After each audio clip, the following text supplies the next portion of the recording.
What is going on, guys? It is Wrestlelamia here, back with another video. The 2022 Survivor Series is almost here, and for the first time in WWE history, Wargames comes to the main roster. What should fans expect from this new spin on one of WWE's Big 4 premium live events? Well, join us now as we look at the most shocking rumors you need to know about the 2022 Survivor Series PLE. Be sure to subscribe and hit that notification bell for daily wrestling videos, and follow us on Facebook for exclusive lists. Also check out Wrestlelamia.co.uk and a non-wrestling channel, Incredible.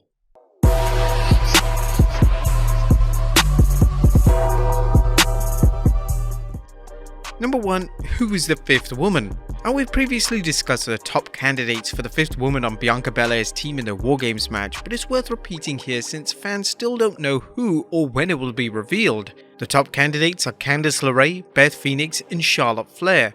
In regards to Beth Phoenix, she has plenty of reasons to want to get her hands on Rhea Ripley. Candice seems like a lock-in following her recent return and participation in the feud with Damage-CTRL, but if Phoenix is available, it makes sense for her to enter the match. But there's also the wild card of a returning Charlotte Flair. How will she play into the match? Is she coming back as a babyface? Number 2. WWE in hibernation mode. Survivor Series will begin a long break from premium live events, as the WWE won't air another PLE until 28th January when the Royal Rumble kicks off the 2023 PLE season. While the WWE hasn't officially cancelled its Day 1 show for New Year's Day, there's been no mention of the show returning or why it was shelved in the first place.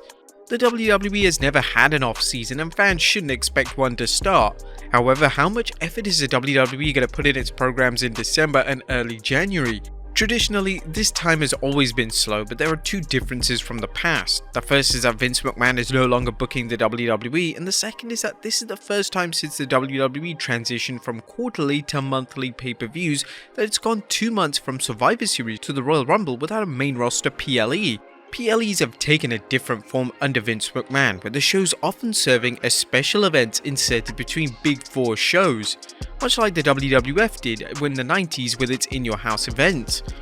But Triple H has continued this approach and seems content to continue Vince's practices that the WWE's top singles title is no longer defended on a monthly basis, although as always, there are exceptions. As such, weekly TV no longer has to be based around booking up PLEs, and instead fans often see storylines develop and play out on television, occasionally making the jump to a PLE. Thus, there's no reason to think the WWE is going to put everything on hold after Survivor Series. Rather, it's going to utilize a PLE as a way to launch new storylines that take it through to the next 2 months, with one or more developing into a match at the Royal Rumble. Number 3. Roman steps back. While Roman Reigns will likely continue making appearances, although as we noted earlier this week, the Tribal Chief is already off Elimination Chamber in February, it's safe to say that there will be little activity when it comes to the Undisputed World Champion. Roman is more likely to step back into a supporting role, overseeing the conflict, which we will look at next. As number 4, Honorary Uce no more. As popular as the Honorary Uce storyline has been, Triple H seems to understand the value of ending things on a high note rather than running it into the ground. However, based on what the WWE Universe has seen on SmackDown, as well as speculation amongst fans and analysts, the WWE could be preparing for Sami Zayn's expulsion from the Bloodline and subsequent reunion with Kevin Owens. The Wargames match seems like a great way to set this up, as Zayn costs the Bloodline the match and is expelled. This in turn could lead to a KO and Zayn challenging the Usos for the tag titles, maybe at the Royal Rumble or even WrestleMania. Number 5. The OC vs the Judgment Day continues. As for other programs, the OC vs the Judgment Day seems to have plenty of life left in it, although it looks like Rhea Ripley may be pivoting towards an eventual program with Raw Women's Champion Bianca Belair.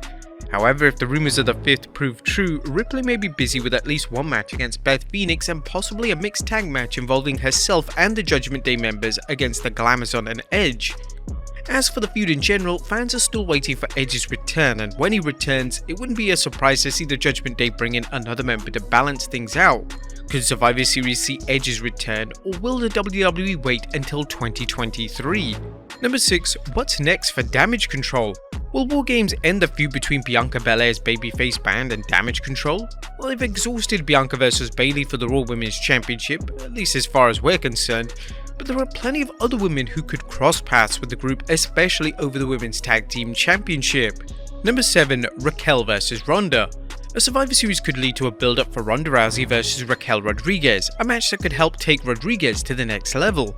The WWE is reportedly big on Raquel and she seems like an ideal opponent for Ronda. The WWE has already set the table by Rodriguez helping her friend Shotzi offset the 2-on-1 advantage of Rousey and Shayna Baszler on SmackDown. One possibility is that for Rousey to do a number on Shotzi at Survivor Series, leading to Raquel seeking revenge. So while the WWE doesn't appear to have any PLEs lined up, it has plenty of undercard programs to keep things moving, and as we've seen, the company can use Survivor Series to focus on these rather than PLE-worthy contests. Number 8. Extra matches. Like most PLEs, fans are curious what the final card will look like. With only 4 matches booked, fans should expect to see at least 2 more. While the 2 Wargames matches are likely to eat up the clock, as NXT's Wargames matches have run from around 35 to 45 minutes on average, it's a big force show and fans can expect it to run more than 3 hours, so count on seeing 2 more matches. So far, the only title match is Ronda Rousey's SmackDown Women's Championship defense against Shotzi, which on paper doesn't look like anything significant. With IC Champion Gunther waiting for the winner of the SmackDown World Cup to determine his next challenger, an IC title match seems very unlikely. The Bloodline are also competing in the men's Wargames match, which takes the Undisputed Championship and Undisputed Tag Team Championship out of play. This only leaves the US Championship, a belt which has been elevated on Raw to the point of being the Red Brand's version of the world title, and one with many challengers vying for it. A fatal 4-way involving Bobby Lashley, Mustafa Ali and Austin Theory battling Seth for the title seems not only possible but kinda likely. As for a 6th match, the WWE is building up a match between Bray and LA Knight, which has quickly become interesting due to Knight's superior promo abilities and the ongoing mystery behind Bray Wyatt's Uncle Howdy, and who knows how many other characters waiting to strike. Number 9. Returning Superstars. There's no piece of wrestling hype to say anything can happen in the WWE, as Triple H has shown he's a firm believer in the power of surprises. He's also shown he's vying for the title of the fastest pen in the world when it comes to breaking out the checkbook and signing free agents. Currently there are rumours of Chelsea Green returning to the company, but the most interesting one is the return of Bo Dallas as Uncle Howdy. Is Survivor Series the place where it's gonna happen? Well, fans have to expect to see Bray Wyatt at least make one appearance and more likely have one of his Wyatt 6 characters show up. Uncle Howdy was incognito this week, but don't expect that to last, especially at a premium live event where the WWE can capitalise on fan interest in the Wyatt storyline. The WWE is taking its time with its storyline, which has some fans asking whether Bray is going to do more than talk for the next few months. More likely, the WWE is simply going to let the storyline play out slowly, with Wyatt introducing his characters one by one, Bo Dallas probably being the first. Let's not forget Alexa Bliss. Speaking of the Wyatt 6, fans are curious whether Alexa Bliss is being drawn into the Bray Wyatt storyline. The WWE has dropped hints both subtle, Bray's Firefly logo appearing during Bliss's entrances, and not so subtle ones as Alexa being startled at the sight of the Firefly logo during a backstage interview. Like the Wyatt storyline itself, Bliss's involvement with Wyatt is likely going to take time, but fans should expect to see more teasers during a Wargames match. But there you have it folks, the most shocking rumours you need to know about the 2022 Survivor Series PLE. Be sure to leave your comments down below, and I'll see you next time with some more wrestling content.